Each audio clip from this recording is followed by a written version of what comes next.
جی شوکت یوسف زئی صاحب، یہ جو ہم نے کچھ نکات اٹھائے ہیں کہ اکھنڈ بھارت جو ہے اس میں بی جے پی اور آر ایس ایس جو ہے وہ افغانستان کو بھی شامل کرنا چاہتی ہے، لیکن افغان طالبان اس معاملے پہ خاموش ہیں۔ اسی طرح جو آر ایس ایس ہے اس کے سربراہ موہن بھگوت صاحب کہتے ہیں کہ ہندوستان میں جتنے بھی مسلمان ہیں دراصل ہندو ہیں، مطلب یہ ہے وہ ان کا مذہب تبدیل کرنا چاہتے ہیں۔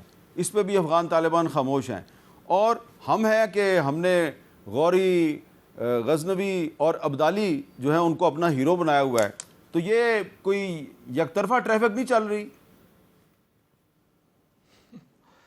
دیکھیں میرے خیال سے یہ جو انہوں نے بات کی نا، یہ مسلم ہیروز جو ہوتے تھے نا، یہ اس زمانے کی بات ہے، ان کو پروموٹ کیا گیا ہے۔ یہ اس وجہ سے نہیں کیا گیا کہ ان کا تعلق افغانستان کے ساتھ ہے۔ جتنے بھی مسلم ہیروز تھے تو وہ ان کی وجہ سے، چونکہ ہم تو اسلام کے ویسے بھی دعوے دار تو ہم ہی ہیں، پاکستان ہی ہے نا، سب سے بڑا اسلام کا قلعہ ہم مانتے ہیں کہ پاکستان ہے، تو اس حوالے سے رکھے گئے تھے۔ لیکن یہ کہ اب نظر ثانی کرنی چاہیے، بالکل کرنی چاہیے۔ اپنے جو نئے جو بھی آپ بنائیں، اب جو بنے وہ تو بنے، آپ اس کو واپس لیں گے، ایک نیا پینڈورا باکس کو لے گا۔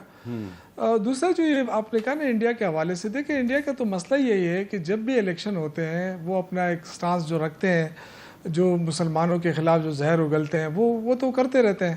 اب بہار کا الیکشن جب تک نہیں ہوگا یہ پاکستان دشمنی جو ہے عروج پر رہے گی، تو یہ تو ہمیں ویسے ہی الرٹ رہنا پڑے گا پورے اس کے نومبر تک، جب تک کہ الیکشن نہیں ہوتے بہار کا۔ اب دیکھیں نا وہاں پہ انہوں نے کتنی بڑی چیٹنگ کی ہے مودی سرکار نے، کہ وہاں پہ انہوں نے جو الیکٹرل لسٹیں تھیں وہ بدل ڈالی ہیں، اس میں سے مسلمانوں کے ووٹ خارج کر دیے ہیں، جو مردہ لوگ تھے ان کے ووٹ شامل کر دیے ہیں۔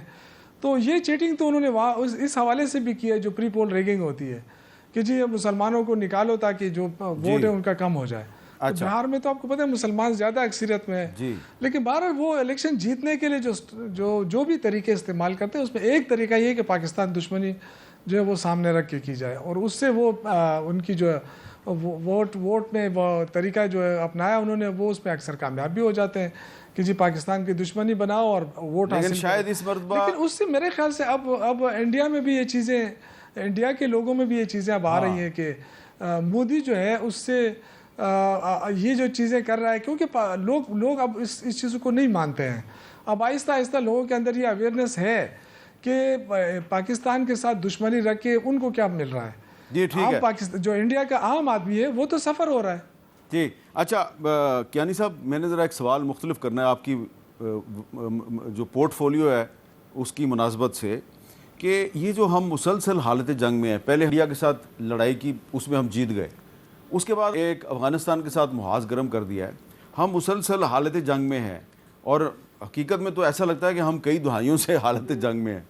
یہ مسلسل کسی ملک کا حالت جنگ میں رہنا اس ملک کی اکانومی کے لیے اچھا ہوتا ہے؟ یہ سوال میں نے اس لیے کیا ہے کہ ابھی ایک رینکنگ آئی ہے نئی پاسپورٹس کے حوالے سے، تو ٹاپ پہ سنگاپور ہے، ٹھیک ہے جی، اور 193 کنٹریز کی رینکنگ ہے، اور انڈیا جو ہے وہ اس کا نمبر ہے جی 85، اور بنگلہ دیش جو ہے اس کا نمبر ہے جی 100، پاکستان کا نمبر ہے 103، اور افغانستان کا نمبر ہے 106۔ تو ہمارے افغانستان سے جتنے بھی اختلافات ہیں، لیکن پاکستان اور افغانستان کا پاسپورٹ قریب ہے، ایک 103 نمبر پہ ہے، دوسرا 106 نمبر پہ ہے، اور انڈیا جو ہے وہ 85 نمبر پہ ہے۔ یہ ہمارا مسلسل حالت جنگ میں رہنا، یہ بطور وزیر خزانہ آپ اس پہ کیا تبصرہ کریں گے؟ جی میر صاحب دیکھیے، یقیناً آئی تھنک آپ کی جب تک سیکیورٹی حالات پرفیکٹ نہ ہوں تو یقیناً اس کا ایک اثر ہوتا ہے، اور یہ چیلنجز ہم نے فیس کیے ہیں، مگر الحمدللہ ساتھ ہی ساتھ ہماری قوم ایک بڑی ریزیلینٹ قوم ہے۔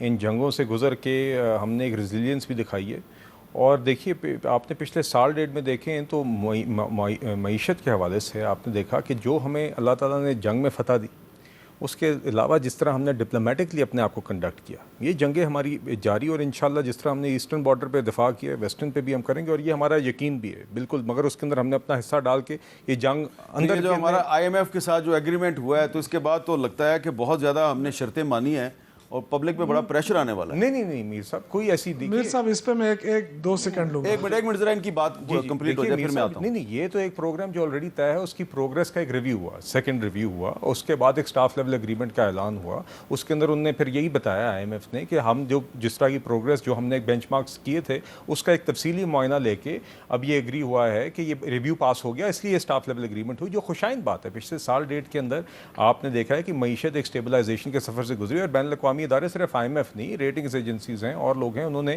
اس کے اندر یہ مانا ہے کہ آپ نے پروسیڈ کیا. یہاں سے آگے بھی مراحل ہیں, ہم نے اپنی ایکسپورٹس بڑھانی ہیں, اور مگر ساتھ ساتھ آپ کی انویسٹمنٹ کا ایک ماحول بہتر ہو رہا ہے, جو آپ کی گلوبل سٹینڈنگ اب بہتر ہو رہی ہے, وہ انویسٹمنٹ اپرچونیٹیز میں ٹرانسلیٹ کر رہی ہے.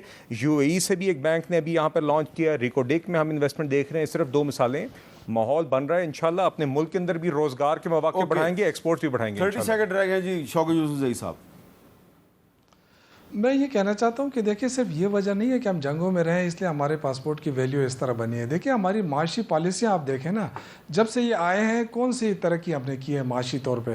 کوئی ایک آدھا بتا دیں ہمیں. قرضے لیے ہے نا, پہلے کہتے تھے عمران خان نے 26,000 کا قرضہ لیا, انہوں نے 33-34,000 ارب کا. تو یہ وہی کام کرے نا جو آپ کی حکومت نے کیا, آپ کی گورنمنٹ نے بھی IMF سے ایکسپورٹ میں کوئی اضافہ نہیں ہوا ہے, ایکسپورٹ میں اضافہ نہیں ہوا ہے.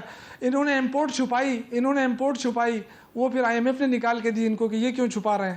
تو دیکھیں ان کی جو معاشی پالیسیاں ہیں نا, اس سے عام آدمی کو کوئی فائدہ نہیں ہوا. 1 روپے کا فائدہ مجھے بتائیں. بہت شکریہ جب سے یہ آئے ہیں انہوں نے کوئی بجلی میں, بہت شکریہ بلال اظہر کیانی صاحب اور اعجاز چودھری صاحب, آپ تینوں کا بہت شکریہ.